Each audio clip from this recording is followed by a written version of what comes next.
शेतकरी जो आपल्या देशाच्या पाठीचा कणा आहे, पण दुर्दैवाने तोच कणा आज मोडकळीस आला आहे. शेतकरी जगाचा पोशिंदा आहे असं आपण अभिमानाने म्हणतो, पण कधी विचार केलाय का की जो संपूर्ण जगाचं पोट भरतो त्याचं स्वतःचं घर कर्जाच्या विळाक्यात का अडकलेलं असेल? का आजची तरुण पिढी शेतीपासून दूर पळते? का लाखो रुपये खर्च करूनही शेतकऱ्याच्या हातात शेवटी फक्त निराशाच उरते? शेती हा जगातील एकमेव असा व्यवसाय आहे जिथे कच्चा माल विकत घेताना शेतकरी सांगेल तेवढ्या दराने विकत घेतो आणि स्वतःचा पक्का माल विकताना तो व्यापाऱ्याच्या दयेवर अवलंबून असतो.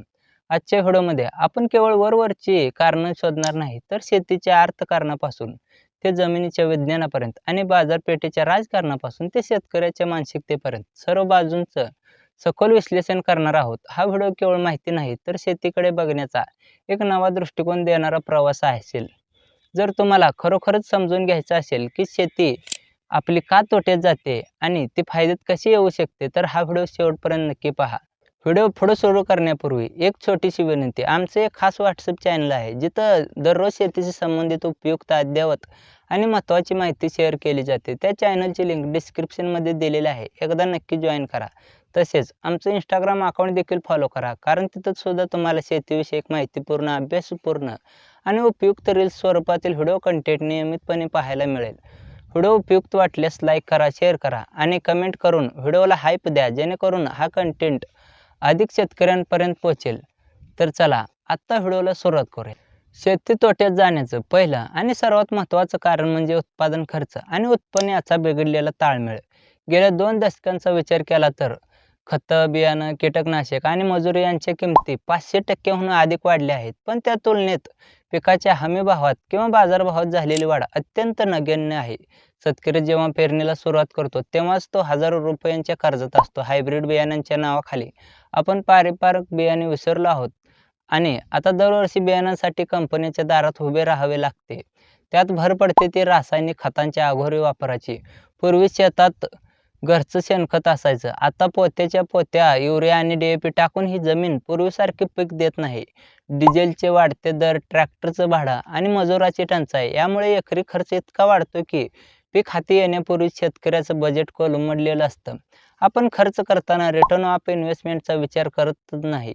आपण शेती करतोय की जुगार खेळतोय हेच समजेनासं झाले. उत्पादन खर्च कमी करण्याच्या तंत्रापेक्षा आपण उत्पादन वाढण्याच्या मागे लागलो आहेत आणि तिथेच आपण आर्थिकदृष्ट्या मागे पडलोय. आपल्याला वाटतं की जमिनीत खत टाकलं की पीक येईल, पण हे विज्ञानाच्या दृष्टीने पूर्णपणे चुकीचं आहे. आपण आपल्या जमिनीचा सामू म्हणजे pH कधी तपासला आहे का?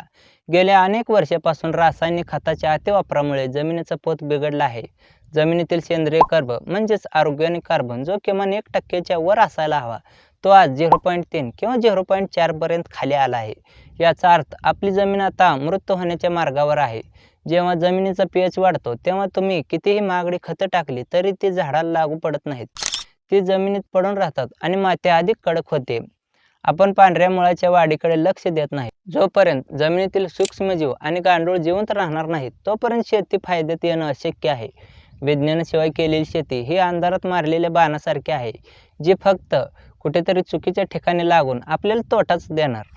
शेतकरी शेतात रात्रंदिवस घाम गाळतो, पण त्याच्या मालाचा भाव ठरवण्याचा अधिकार त्याला नाही. हीच सर्वात मोठी शोकांतिका आहे.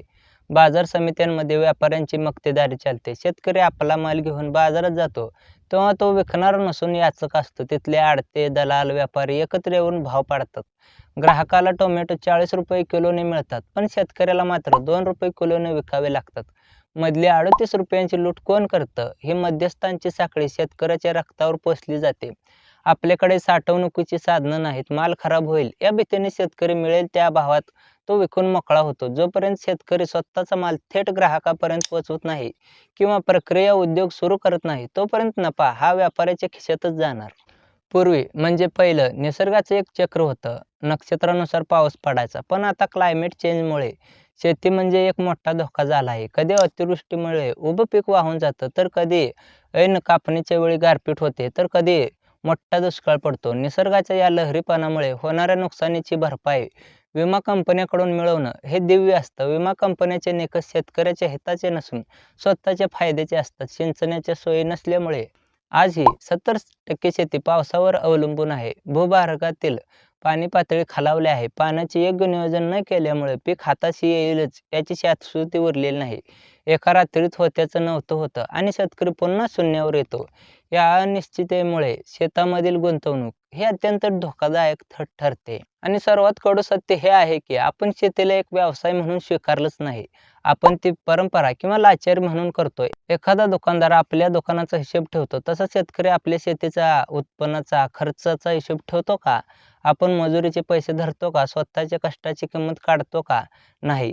जोपर्यंत शेतीमध्ये एंटरप्रेन्युअरशिप म्हणजेच उद्योजकता येणार नाही, तोपर्यंत ते फायद्यात येणार नाही. शेतकरी फक्त उत्पादन करतो, तो मार्केटिंग करत नाही, तो ब्रँडिंग करत नाही. आपण शिकलेली मुलं शेती करायला लाजतो, कारण समाजाने शेतीला कनिष्ठ ठरवलं आहे. उद्योजकतेची मानसिकता म्हणजेच बाजारात काय हवंय ते पिकवणं, खर्च कमी करणं आणि प्रक्रियेतून मूल्यवर्धन करणं. आज अजूनही त्याच पारंपरिक पिकामध्ये आपण अडकलो आहोत, जे आता तोट्यात जात आहेत.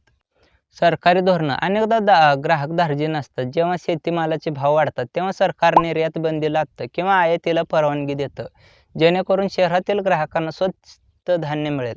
पण यामुळे शेतकऱ्यांचा नफा मात्र हिरावला जातो. कर्जमाफी ही तात्पुरती मलमपट्टी आहे, ती मूळ रोगावरचा उपाय नाही. शेतकरी कर्जात का जातो याचा विचार करण्यापेक्षा त्याला कर्ज कसं मिळेल हेच पाहिलं जातं. बँकांची व्याजाची चक्र आणि खाजगी सावकारांचा पाश यात शेतकरी कायमचा भरडला जातो. शेतीसाठी लागणाऱ्या पायाभूत सुविधा जसे की अखंड वीज पुरवठा, पक्के रस्ते आणि प्रक्रिया केंद्रे यात आपण अजूनही खूप मागे आहोत. तर मित्रांनो, शेती तोट्यात जाण्याची ही कारणं ऐकून निराश होऊ नका. ही परिस्थिती बदलणं शक्य आहे आणि ते कसं शक्य आहे ते येणाऱ्या पुढच्या व्हिडिओमध्ये मी तुम्हाला सांगेनच. ज्या दिवशी शेतकरी संघटित होईल, ज्या दिवशी तो विज्ञानाची कास धरेल आणि ज्या दिवशी तो उत्पादक सोडून विक्रेता बनेल, त्या दिवशी चित्र बदललेलं असेल. आपल्याला आपली माती सुधारावी लागेल, आपला उत्पादन खर्च कमी करावा लागेल आणि बाजारपेठ स्वतःच्या ताब्यात घ्यावी लागेल. शेती हा जगातील सर्वात पवित्र आणि आवश्यक व्यवसाय आहे. त्याला मानाचे दिवस मिळवून देणं हे आपल्याच हातात आहे. तुम्हाला काय वाटतं? तुमच्या भागातील शेती कोणत्या कारणामुळे तोट्यात जात आहे? कमेंट्समध्ये नक्की सांगा. जर तुम्हाला हा व्हिडिओ आवडला असेल तर प्रत्येक शेतकरी बांधवांपर्यंत हा व्हिडिओ शेअर करा, जेणेकरून आपण एकत्र मिळून यावर विचार करू शकू. चॅनलवर नवीन असाल तर चॅनलला सबस्क्राईब करायला विसरू नका. भेटूया अशाच माहितीपूर्ण आणि काहीतरी नवीन विषयासोबत.